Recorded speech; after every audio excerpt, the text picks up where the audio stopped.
Assalamualaikum warahmatullahi wabarakatuh. Perkenalkan, nama saya Muhammad Sadikin. Saya dari PLKB. NIM saya 200 201 0101. Di sini akan mempresentasikan tentang perusahaan modal atau venture dan piutang, anjak piutang. Langsung saja ke materi saja. Yang pertama yaitu perusahaan modal. Perusahaan modal adalah badan usaha yang melakukan pembiayaan dalam bentuk pertanyaan modal dalam bentuk ke dalam suatu perusahaan yang menerima bantuan.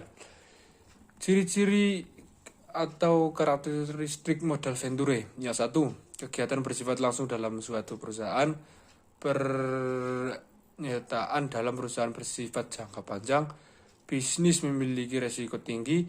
Kegiatan lebih banyak dilakukan dalam usaha pembentuk usaha.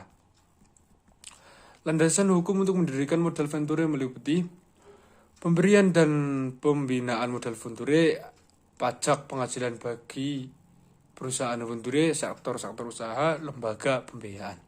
Tujuan modal venture adalah menumbuhkan atau mengembangkan kemampuan dengan menggunakan bantuan secara finansial tanpa menggunakan akad perusahaan yang sehat.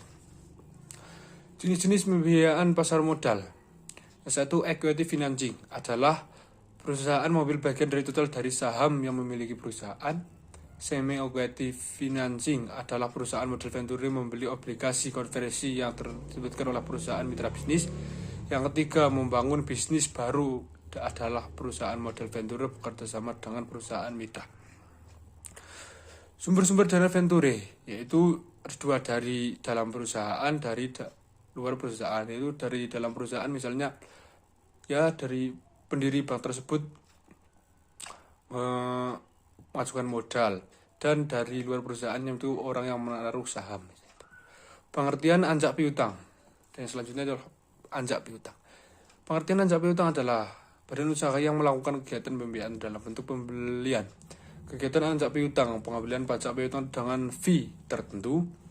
Pengambilan piutang, perusahaan dalam suatu transaksi dengan harga yang sesuai dengan kesepakatan, mengelola usaha penjualan kredit suatu perusahaan.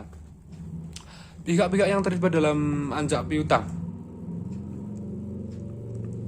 Yang satu, kreditor. Kreditor adalah menyerahkan tagihan kepada pihak anjak piutang untuk ditagih. Yang kedua, perusahaan anjak piutang, yaitu perusahaan yang mengambil alih atau mengelola anjak piutang. Pihak yang terlibat yang selanjutnya adalah debitur atau masalah yang mempunyai masalah utang kepada kreditur. Itu yang ketiga. Yang selanjutnya adalah jasa-jasa yang diberikan oleh anjak piutang. Itu ada 4, seperti analisis kekayaan suatu kredit, analisis kredit, pengawasan terhadap kredit termasuk penggadaiannya, perlindungan terhadap suatu resiko kredit. Selanjutnya adalah keuntungan bagi perusahaan anjak piutang. Bagi perusahaan adalah memperoleh keuntungan berupa fee pada biaya administrasi. Bagi kreditur adalah mengurangi resiko kerugian dengan tagihannya piutangnya.